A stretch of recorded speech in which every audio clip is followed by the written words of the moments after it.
மருத்துவத்துறை விசாரணை.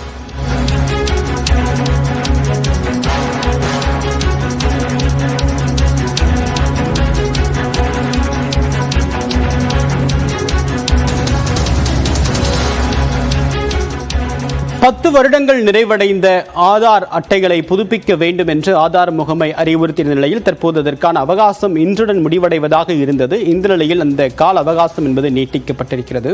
இதுவரைக்கும் எந்த இடத்திலும் ஆதாரை பயன்படுத்தாத, ஆதார் உபயோகிக்காத பொதுமக்கள் தங்களுடைய ஆதார் விவரங்களை தேசிய ஆதார் முகமையிடம் புதுப்பிக்க வேண்டும் என்று அறிவுறுத்தியிருந்தது. இதன் காரணமாக இ-சேவா மையங்களுக்கு செல்லக்கூடிய மக்களுடைய எண்ணிக்கை இன்று காலை முதல் அதிகரித்திருந்தது.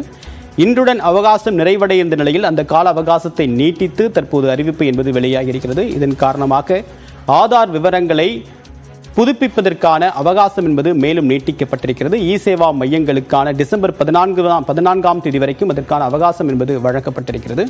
இன்றுடன் இந்த அவகாசம் நிறைவடைந்த நிலையில் மேலும் 3 மாதங்களுக்கு டிசம்பர் 14ஆம் தேதி வரை இதற்கான அவகாசத்தை நீட்டித்து ஆதார் முகமை அறிவுறுத்தியிருக்கிறது. விவரங்களுடைய நிகழ்ச்சிய சிறப்பு செய்தியாளர் சிவமணி, விவரம் என்ன? தமிழகம் முழுவதும் இந்த ஆதார புதுப்பிப்புக்கான மக்கள் கூட்டம் அப்படிங்கிறது இ-சேவை மையங்கள், தலைமை தபால் நிலையங்கள் உள்ளிட்ட பல்வேறு இடங்கள்ல மக்களின் கூட்டம் மிக அதிகமாக காணப்பட்டது. குறிப்பாக திருநெல்வேலி மாவட்டத்தில் அந்த ஆதார் புதுப்பிற்கான மையங்கள் திருநெல்வேலி மாநகர பகுதியில 5-6 இடங்களுக்கு மேல செயல்பட்டு வந்தாலும் கூட அவை அனைத்திலும் மக்கள் கூட்டம் அப்படிங்கிறது மிக அதிகமாக காணப்பட்டது.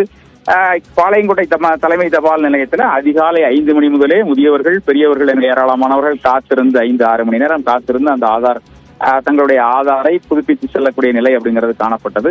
14ஆம் தேதியோடு நிறைவடைவதாக அறிவிக்கப்பட்டிருந்த இந்த மாதம் 14ஆம் தேதியோடு நிறைவடைவதாக அறிவிக்கப்பட்டிருந்த இந்த நிலையில 3 மாதங்கள் இதனை மேலும் கால அவகாசம் நீட்டிக்கப்பட்டு டிசம்பர் 14ஆம் தேதி வரை தங்களுடைய ஆதாரை புதுப்பித்துக் கொள்ளலாம், இலவசமாக புதுப்பித்துக் கொள்ளலாம் என்ற அறிவிப்பை ஆதார் முகமை வெளியிட்டிருக்கிறது. இந்த அறிவிப்பு வெளியாகி இருக்கிறது. ஆனாலும் கூட வந்திருந்த மக்கள் முழுமையாக தங்களுடைய ஆதாரை புதுப்பித்து செல்வதற்கான நடவடிக்கைகளை தொடர்ந்து இருக்கிறார்கள். இருந்த போதிலும் உடனடியாக தேவையில்லாத கூட்டங்களை தவிர்க்கும் வகையில அந்த ஆணை அப்படிங்கிறது அனைத்து இந்த ஆதார் மையங்களிலும் ஒட்ட வேண்டும் என்ற கோரிக்கையும் எழுந்திருக்கிறது. வரக்கூடிய மக்களுக்கு தகவல் தெரிவிக்க வேண்டும் என்ற அந்த கோரிக்கையும் எழுந்திருக்கிறது. அதற்கான நடவடிக்கைகளும் தலைமை தபால் நிலைய அலுவலர்கள் ஈடுபட்டு வருகிறார்கள். தேவா, உங்களுடைய விரிவான தகவலுக்கு நன்றி சிவமணி.